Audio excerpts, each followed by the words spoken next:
ಆತ್ಮೀಯ ಸ್ಪರ್ಧಾ ಮಿತ್ರರೇ, ನದಿ ವ್ಯವಸ್ಥೆಯ ಮೇಲೆ ಸ್ಪರ್ಧಾತ್ಮಕ ಪರೀಕ್ಷೆಗಳಲ್ಲಿ ಹೆಚ್ಚಿನದಾಗಿ ಪ್ರಶ್ನೆಗಳು ಬರ್ತಾ ಇದ್ದಾವೆ. ಅದರಲ್ಲಿ ಇತ್ತೀಚೆಗೆ ಕೇಳಿರ್ತಕ್ಕಂಥ ಪ್ರಶ್ನೆಗಳಲ್ಲಿ ಒಂದು, ಈ ಕೆಳಗಿನ ಯಾವ ನದಿ ಅಮರಕಂಟಕ್ ಬೆಟ್ಟಗಳಲ್ಲಿ ಹುಟ್ಟುತ್ತದೆ ಅಂತ ಇದೆ. ಸಿಂಧೂ ನದಿ ಆಪ್ಷನ್ ಎ, ಕೃಷ್ಣಾ ನದಿ ಆಪ್ಷನ್ ಬಿ, ಮಾಹೆ ನದಿ ಆಪ್ಷನ್ ಸಿ, ನರ್ಮದಾ ನದಿ ಆಪ್ಷನ್ ಡಿ. ಸಿಂಧೂ ನದಿ ಇದು ಟಿಬೇಟ್ನ ಕೈಲಾಸ ಪರ್ವತಗಳಲ್ಲಿ ಹುಟ್ಟಿ ಪಾಕಿಸ್ತಾನದ ಕರಾಚಿಯ ಬಳಿ ಬಂದು ಅರಬ್ಬಿ ಸಮುದ್ರವನ್ನು ಸೇರಿ ಅಂತ್ಯವಾಗುವ ನದಿ ನಮ್ಮ ಸಿಂಧು. ಈ ಭಾಗದಲ್ಲಿ ಸೇರಿ ಅಂತ್ಯವಾಗುವಂಥ ನದಿ ನಮ್ಮ ಸಿಂಧು. ಇದು ಅಮರಕಂಟಕ್ ಬೆಟ್ಟಗಳಲ್ಲಿ ಕಂಡುಬರುವುದಿಲ್ಲ.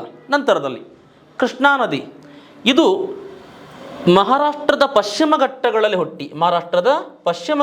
ಹುಟ್ಟಿ ಆಂಧ್ರ ಪ್ರದೇಶದ ಹಂಸಲಾದೇವಿ ಎಂಬಲ್ಲಿ ಬಂಗಾಳ ಕೊಲ್ಲಿಯನ್ನು ಸೇರಿ ಅಂತ್ಯವಾಗುವ ನದಿ ನಮ್ಮ ಕೃಷ್ಣ. ತದನಂತರದಲ್ಲಿ ಮಾಹೆ ಎನ್ನುವ ನದಿ, ಇದು ಮಧ್ಯಪ್ರದೇಶದ ವಿಂಧ್ಯಾಶ್ರೇಣಿಯಲ್ಲಿ ಹುಟ್ಟಿ ಗುಜರಾತ್ ರಾಜ್ಯದ ಗಲ್ಫಾಫ್ ಕಂಬತ್ ಬಳಿ ಬಂದು ಅರಬ್ಬಿ ಸಮುದ್ರವನ್ನು ಸೇರಿ ಅಂತ್ಯವಾಗುವ ನದಿ. ನರ್ಮದಾ ಎನ್ನುವುದು ಮಧ್ಯಪ್ರದೇಶದ ಅಮರಕಂಟಕ್ ಬೆಟ್ಟಗಳಲ್ಲಿ ಹುಟ್ಟಿ ಗುಜರಾತ್ನ ಕರಾವಳಿಯಲ್ಲಿ ಬಂದು ಅಂತ್ಯವಾಗುವಂತಹ ನದಿ ನಮ್ಮ ನರ್ಮದಾ.